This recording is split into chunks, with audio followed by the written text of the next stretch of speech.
Welcome to this latest Criticaleye podcast. It's number 8 in this Leadership with New Horizons series. I'm Emma Carroll, Managing Editor at Criticaleye, and I'm pleased to be catching up with Matthew Blagg, Criticaleye's CEO, just a short while after our recent CFO Retreat.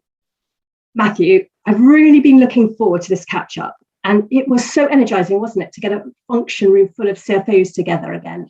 There was a great atmosphere.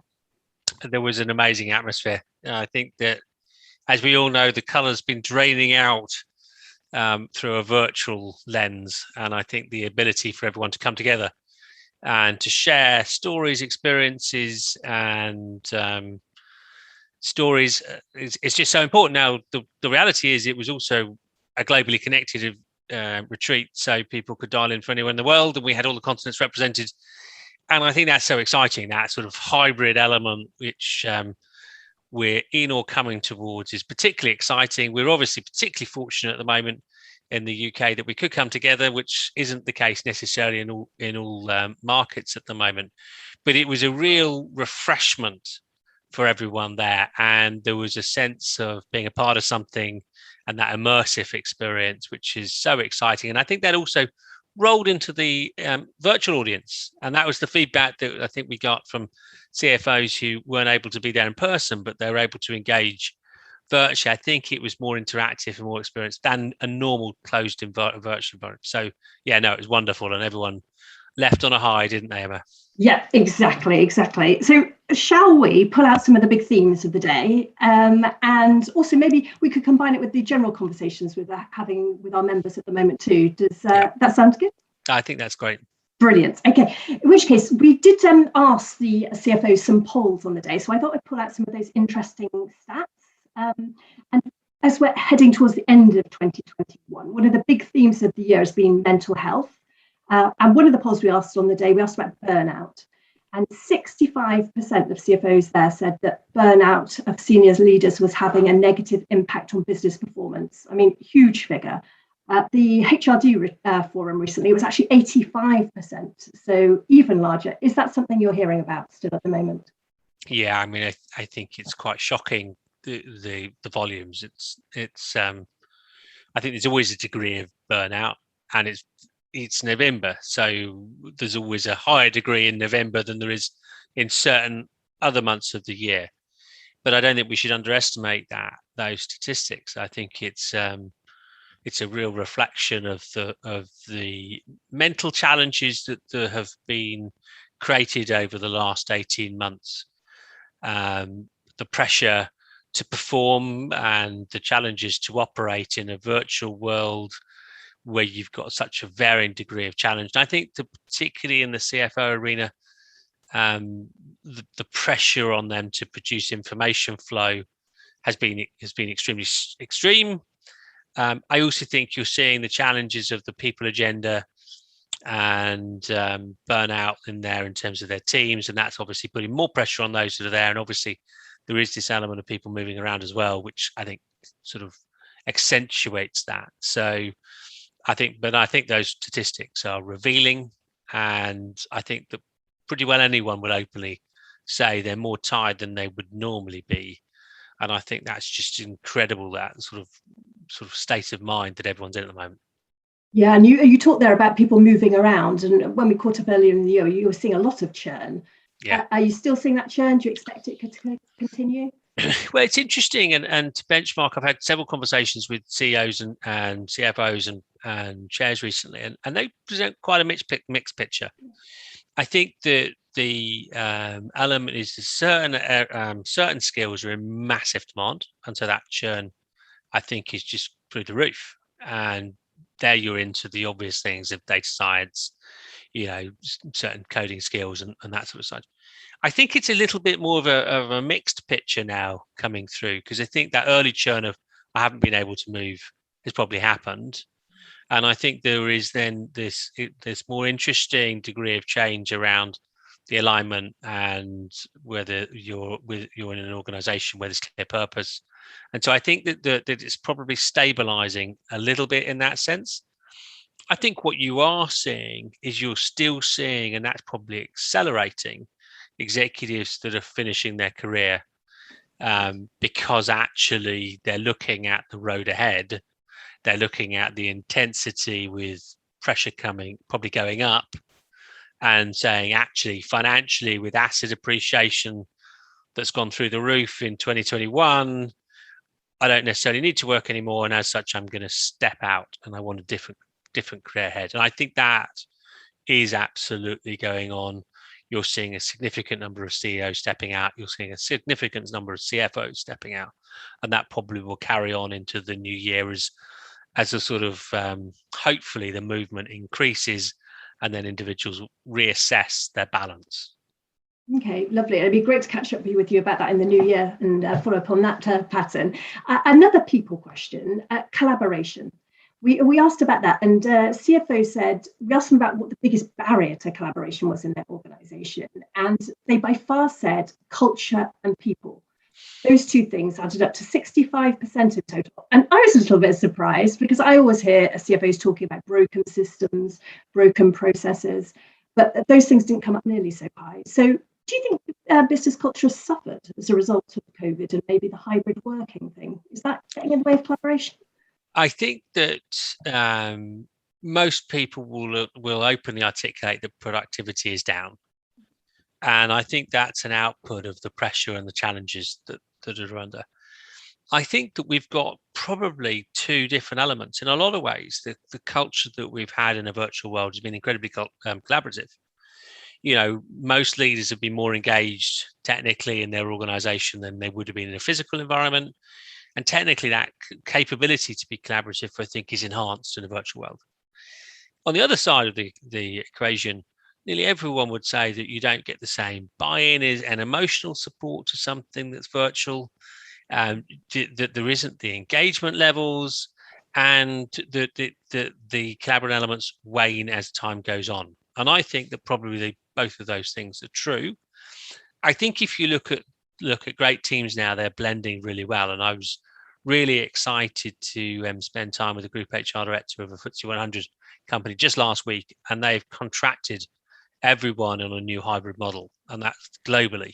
And that for me was really exciting, because that means that we're coming up with solutions which is not looking at problems. And I think a lot of organizations are still looking at things, and there's a lot of difference of opinion around the collaborative model that they want, culture, people, and hybrid, in-person, virtual. And I think the more alignment there is, an open debate on that, I think the stronger the organization is that emerges. That definitely reflects the day. I think we had a session on hybrid working and that involved culture, and the CFOs wouldn't stop talking about it afterwards. We had other topics, but they just wanted to talk about it and debate it. So, well, there's such potential with it. I mean, I think that again, what was great to see on the CFO retreat, it was that the language around the forward agenda was more positive than negative. Mm-hmm. And yes, there was the tired elements and the exhausted came through, but there was also the opportunity piece. Yes. And I think change creates massive opportunity. And I think you are now leaning towards winners and losers, and those winners and losers emerging stronger and stronger. And I think that capital flows faster into that. And I think organizations that are harnessing the best of both worlds are in a really, really exciting position as we plan towards 2022. And that came out, I think, clearly in terms of the retreat and CFOs where that debate and alignment is going on and clear, and others where they're still in the formative phase. And I think that's more of a challenge. Okay, thank you. And you talked about opportunities there. Another of the big opportunities that came up on the day was external collaboration, partnerships. We heard a lot about building ecosystems of partners with people who aren't sort of bringing expert skills into your business. Are you hearing leaders talk a lot more about external collaboration at the moment? I think that was probably going on anyway with the deeper intensity around technology, AI elements. I think that we've had a massive acceleration on that path, haven't you? So I think organizations recognize their competencies, and they're also recognizing that they've got opportunities outside of that, but in order to realize them, then they need to have a collaborative culture. And I think that because we're in this massively exciting sort of environment around new business models, mainly built around the shift towards net zero, I think that everyone has this really interesting and exciting opportunity to reposition themselves. And I think that nowhere is that more obvious than in the car industry, where you'd have had static traditional cars, whereas now that collaborative model is going to be key, because the way we've consumed as a consumer a vehicle is going to be different going forward, and that reimagination is really exciting. The ability for you to think in a collaborative cultural way, I think, is really key, and that's being driven by governments. We saw it at COP. That real drive towards common alignment and working together on initiatives is absolutely essential. And so yes, I think the collaborative culture is here to stay. It's not easy though, and I think that really understanding how to make that really work for you as an organization, particularly a large traditional business that probably its strength has been its size, I think that becomes a real challenge, and effectively if you've got a very internal culture. And so again, that's really some of the key challenges we see at the moment. Yeah, I would really agree with you. I think some of the interesting points that came up were about leaders' fear of losing control, of losing IP. But perhaps another one which I thought was really interesting was also an ego thing, not necessarily wanting to admit that their business wasn't best at everything. Yeah. Is that something you've come across? I think traditionally that would have been very much the sort of leadership cult, wouldn't it? In terms of very hard KPI-based business models, and where effectively there's almost a confidence / arrogance that exudes, and where to a certain extent the internal culture was what created the external opportunity. So if you take a lot of large multinationals, that would have been the culture. I think now that's breaking down, and I think that yes, having a strong internal culture is important, but only if it's connected to the external marketplace and those reference points. And I think you're seeing that particularly, and I think that came across in the feedback from the CEO retreat about the need for CFOs to be embedded in the commercial business, and as such really driving the business forward. And I think that's all part of the same journey. So we're absolutely at that point where that engagement has got to be really aligned, and you're driving towards the future. Okay, thank you. And when we caught up earlier in the year as well, we talked about stakeholder demands, and you were saying that shareholders were going to be demanding a lot higher performance after kind of a bit of patience during the height of COVID. And we asked another poll at the retreat, and CFO said that shareholders are definitely bearing down on growth. 72% said that it was growth they were bearing down on, 18% ESG, 10% the dividend. Does that reflect what you're finding? I think it does. I think that we're still in the lull before the storm would be my view. What do I mean by that? Generally capital markets have had a very strong year. Generally, if you look at asset valuations, they've gone up significantly in pretty well any asset class. You're now creating some of the anomalous elements around that, which I think creates some challenges. So massive inflationary costs coming in. So I think that is particularly relevant for most leaders. So I think you're beginning to see that pressure coming in, and then that's the real element for you to demonstrate that you've got a performing business. The scrutiny levels will become higher. Now, the real question mark is whether if we're moving towards higher interest rates, what the implication is, because that growth rate then becomes under even more scrutiny. And so up until now, I think in a lot of ways that pressure is built to a natural level. I think that leaders probably have a sort of normal balance around stakeholder pressures. I think we're coming towards a more difficult environment for that with regard to more traditional stakeholder challenges. Yeah, and I mean, cost inflation, growth, interest rates, CFOs have never been more valuable, have they? The pressure's not going down. The pressure's not going down. We're still in a weird world with COVID. Supply chain issues are all over the spot, where generally most people's view is that it'll be 2023, even if COVID dissipates, for that to normalize. So it is a really fluid environment. And I think that in nearly all sectors, we're not sure what the customer behavior is as we go into next year. And that, I think, is the really interesting frisson that you've got. as the CFO, which is, your job is to provide accuracy of numbers, and everyone is now expecting for guidance.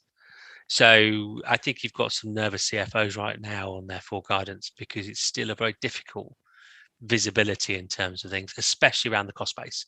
I think it's coming back much faster than people thought. Okay, thank you, Matthew. And I think that the ESG figure as well was interesting. It was only 18% said that ESG was the biggest area of focus. I will be really, really interested to see if that changes next year, because there's a lot of governance changes coming in that are going to be facing the CFO next year. So perhaps we could revisit that. I think that's probably because they feel comfortable in that area to a large extent, because there is quite a lot of a structure around that already. And so it's not to diminish it, but I think that it's probably something where they feel they've got a handle on that. I think that the pace of change and the consumer change, and there was a big discussion that links from the CEO retreat to the CFO retreat about consumer behavior and how much they're going to lead on some of those things. I think that's a bigger issue for the CFO, because actually I think that if the consumer starts changing choices because of certain agendas, I think that's a really interesting one. And the organizations that are ahead of that, I think, are in a really exciting place. Okay, no, that's really interesting. I think one of the areas I'll definitely be writing about a lot next year is ecosystems and innovation. We've talked about customers there and how important customers are going to be. Are there any other big topics that you would pull out that you think we'll be looking at as we head into 2022? Well, I think you've got this. The people agenda is going to be front and center of I think all organisations, and that hybrid element on that operating model, I think, is going to be really, really, really interesting. I think that the key is that you've got a really strong, robust, and aligned executive and board. And I think, again, a lot of the things that have gone on over the last 2 years will be exposed next year. What I would say for organizations now, if you're not fully aligned and if you're not having really healthy debate about these things, then I think that I would be very concerned. And so I think what you can see of CFOs really making sure that you're having really strong strategic debate, making sure the information flow is in the right place, and there was real challenge with the non-executives and the chairman and the executive team to make sure that you're all aligned is really essential. And do you think that challenge has been stronger during COVID? Or? I think that in a lot of ways there was an alignment through that, which was positive. I think that we've then gone through a period where I think that probably continue with the more virtual model, where I think that gets stretched because actually begins to be a gap between both sides. And I think that the great teams now are back together and running more physically together. And I think it's not so much the physical meeting. I think that's all replicated virtually, but it's the coffee moment, it's the meal afterwards, it's the breakfast before, which I think is so crucial as you go into debate. And there's been so many examples that we've seen where effectively the people have changed that are in decision making to mean that actually there isn't the visibility of how the team works, and they have to rebuild some team elements. And so that team culture piece, I think, has still got some work in process. Okay, and does the CFO have a big role to play in that, would you say, as well, that team building? Massively, both for their own team and for the ExCo. And I think, again, the great CFOs are at the center of that, ensuring the information flows around, upskilling the team, and very much being a front-footed team player. But I think generally, actually, CFOs are quite team-oriented. I think it's about making sure that they can communicate in that positive way. Sometimes they can be in the controlled element. And again, I think making sure they've got that balance right. And I think that feeds into their own team underneath them, making sure that they've got the competence and skills to mean that they can lead more. What you do see is the need for people to lead more. There's a lot of discussion about people dropping into tactics over the last 18 months. And now you've got to really have a 3-5 year plan And you've got to make sure you as a leader don't drop down, because otherwise you're going to be consumed, because the volume of stuff coming to you, that if you go into the engine room, it's just going to capture you. You've got to be strategic. You've got to be able to think. You've got to inject energy into the organization, and you've got to make sure your teams have enough time to reflect. That's really interesting. And it kind of leads on to our final subject, and one of our favorites as well, external insight. Because if you're dropping down into that depth, it's hard to get above the parapet and to look out and to draw on other insight, isn't it? Well, there's always this challenge on all of these things. There's contradictory elements where, by its very nature, leaders get pulled down into the organization. There's points when that's fair and right. There's points when it's actually something that you feel comfortable in. And generally, it's really important that leaders get out of the operational side of the business and are able to spend the time that they need to on driving the business forward. So you have to be curious. And again, if you take the CFO retreat and CEO retreat unified viewpoint, that curiosity is key. Constant learning. I had a great interview with a non-executive at the end of the CFO retreat, as you know, who is still very much learning and curious. And for me, I think that's so important culturally in your organization.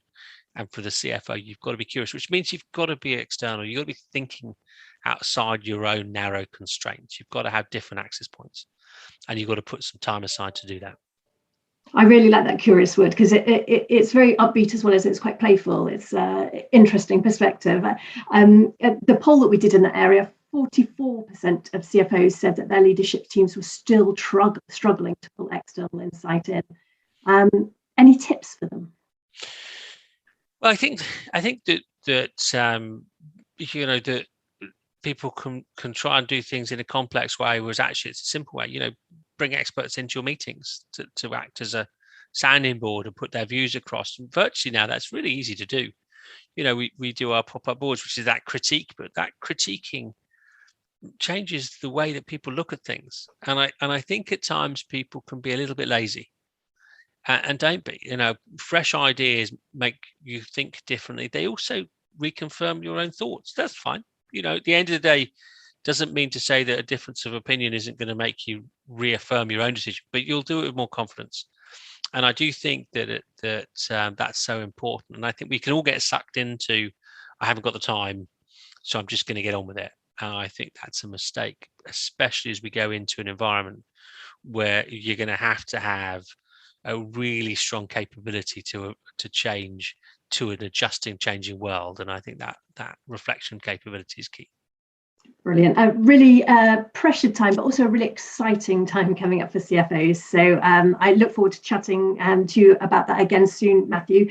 The next time we'll be catching up, we've got our Asia Leadership Forum this week. So I will be catching up to reflect on that soon. So I look forward to that as well. I'm looking forward to it, Emma. You take care. And actually, happy Christmas. Oh, happy Christmas. Thank you, Matthew. That was my first one of the year. Bye-bye. Bye.